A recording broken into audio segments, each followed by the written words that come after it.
Shalom, selamat pagi, salam sejahtera bagi kita semua. Tema renungan kita pada pagi hari ini berjudul Segala sesuatu ada waktunya. Pengkhotbah 3 ayat 1 menuliskan, untuk segala sesuatu ada masanya, untuk apapun di bawah langit ada waktunya. Berpikir mengenai waktu, berpikir cara menggunakan waktu dapat mengubah hidup seseorang. Seiring berjalannya waktu akan mengajarkan kita banyak hal. Dalam renungan yang lalu kita sudah belajar bahwa Allah itu pencipta dan penguasa waktu, di mana Allah menciptakan waktu yang tetap, hari, tahun yang disebut dengan kronos. Allah juga menciptakan momen waktu yang tepat atau kesempatan yang disebut dengan kairos. Allah itu pemilik dan penguasa waktu. Allah berkuasa untuk menentukan dan mengubah waktu. Dan pagi hari ini kita akan sama-sama belajar tentang bagaimana Allah ini sudah menetapkan bahwa untuk segala sesuatu di bawah langit ada masa dan waktunya. Allah menciptakan waktu untuk bumi dan isinya. Allah itu menetapkan peristiwa dan batas waktu.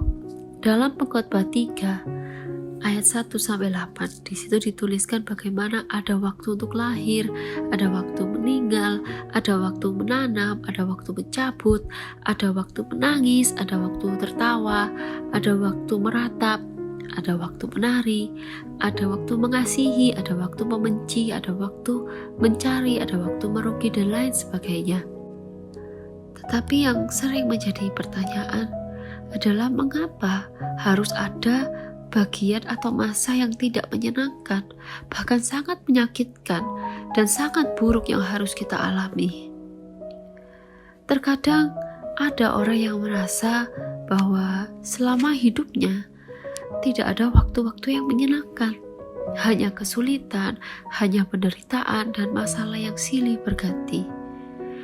Tapi dikatakan dalam Pengkhotbah 3 ayat 11b bahwa manusia itu tidak dapat menyelami pekerjaan Allah.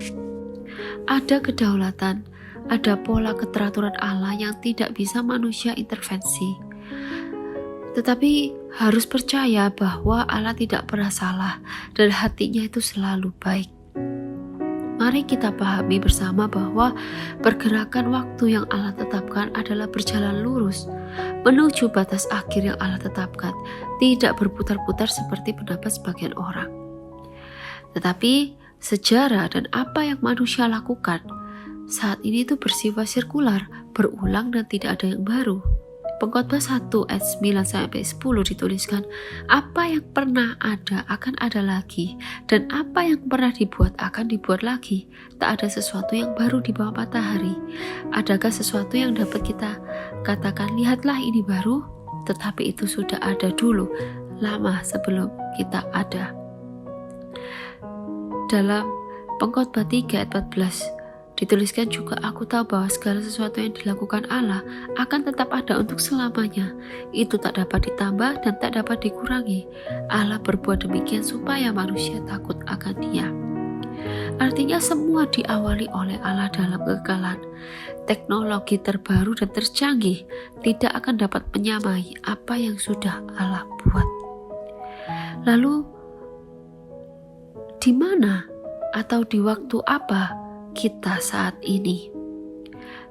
Tadi kita sudah membaca bahwa ada waktu yang menyenangkan, ada waktu yang tidak menyenangkan. Mari kita berpikir kembali, mari kita renungkan kembali di waktu apa yang sedang kita alami saat ini.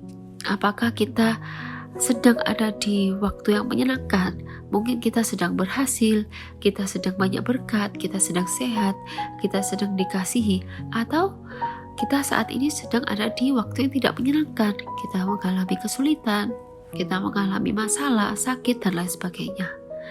Jika kita saat ini ada di waktu yang menyenangkan, mari kita jangan terlena. Mari kita jangan terbuai dengan semua itu. Dan kita yang ada di dalam waktu yang tidak menyenangkan, mari kita juga jangan terpuruk. Kita jangan bersungut-sungut, jangan kita kecewa. Apapun yang sedang kita hadapi, kita harus sadar dan paham bahwa kita ada dalam kedaulatan Tuhan. Tuhan memperhatikan, Tuhan menyertai dan memimpin kita. Dalam Ibrani 13 ayat 5b dituliskan, aku sekali-kali tidak akan membiarkan dan meninggalkan engkau.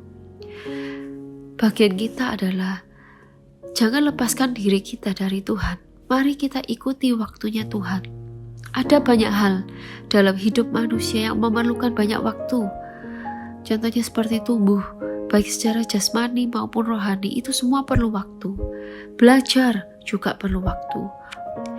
Jadi banyak hal yang memerlukan banyak waktu. Mari kita sabar, ikuti rencana Tuhan, ikuti waktu yang sudah Tuhan tetapkan bagi kita. Karena dituliskan bahwa Tuhan membuat segala sesuatu itu indah pada waktunya. Tentu saja itu waktunya adalah waktu Tuhan, bukan waktu kita. Banyak hal-hal indah yang harus terlebih dahulu melalui hal-hal yang tidak menyenangkan sebelum indah pada waktunya. Contohnya adalah seperti Yusuf. Tapi yang penting adalah mari kita terus bergerak maju ke arah yang indah. Karena Allah punya tujuan bagi setiap anak-anaknya. Allah punya tujuan yang indah bagi setiap kita. Dan bagian kita adalah selesaikan bagian kita. Dalam Efesus 5 ayat 15-17 dituliskan, karena itu perhatikanlah dengan seksama bagaimana kamu hidup. Janganlah seperti orang bebal, tetapi seperti orang arif. Dan pergunakanlah waktu yang ada, karena hari-hari ini adalah jahat. Sebab itu janganlah kamu bodoh, tetapi usahakanlah supaya kamu mengerti kehendak Tuhan. Itulah bagian kita. Amin. Tuhan Yesus memberkati.